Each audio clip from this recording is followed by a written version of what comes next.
The Dutch government collapsed on Tuesday after disagreements over immigration proposals led to far-right leader Geert Wilders withdrawing his party from the ruling coalition.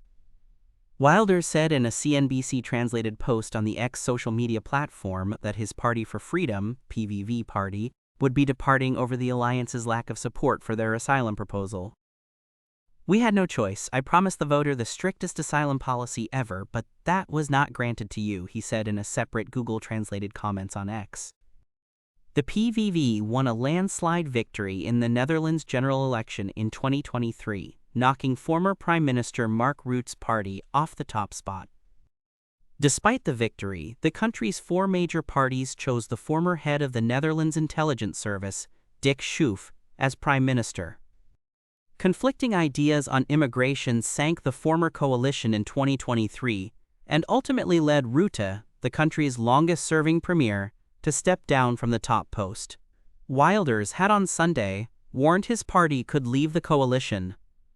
"Let me be crystal clear. If the majority of our proposals from the 10-point asylum plan are not adopted by the coalition, and thus added to the mainline's agreement, and implemented by the cabinet as soon as possible, then the PVV will withdraw from this coalition," he said in a post on X over the weekend, according to a Google translation. Last week, the PVV put forward a 10-point plan to reduce immigration, which included a call to halt asylum and temporarily stop the reunification of families for all asylum seekers who have been granted refugee status. "We wanted a stricter asylum policy.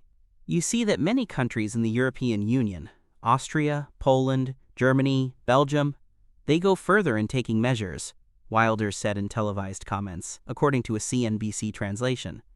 The Dutch economy has been steadily growing, despite inflation hitting 4.1% in April, well above the target for the euro area.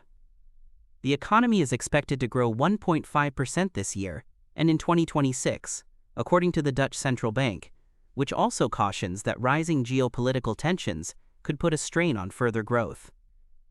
The leaders of the other coalition parties accused Wilders of putting his own interests ahead of the needs of the country.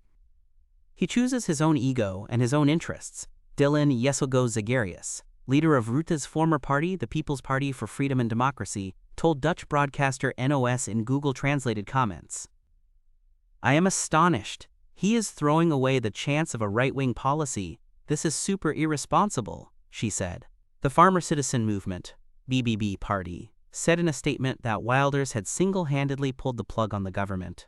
"Governing the country is something different than threatening on social media," said Caroline van der Plas, leader of the BBB. "This is completely irresponsible, reckless, and incomprehensible for anyone who hoped for change."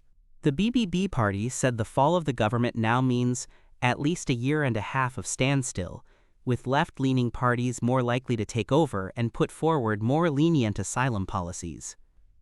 Other opposition parties have already called for elections, with the leader of the Socialist Party SPSP faction, Jimmy Dyke, saying in a post on X that now is the time for elections and political change.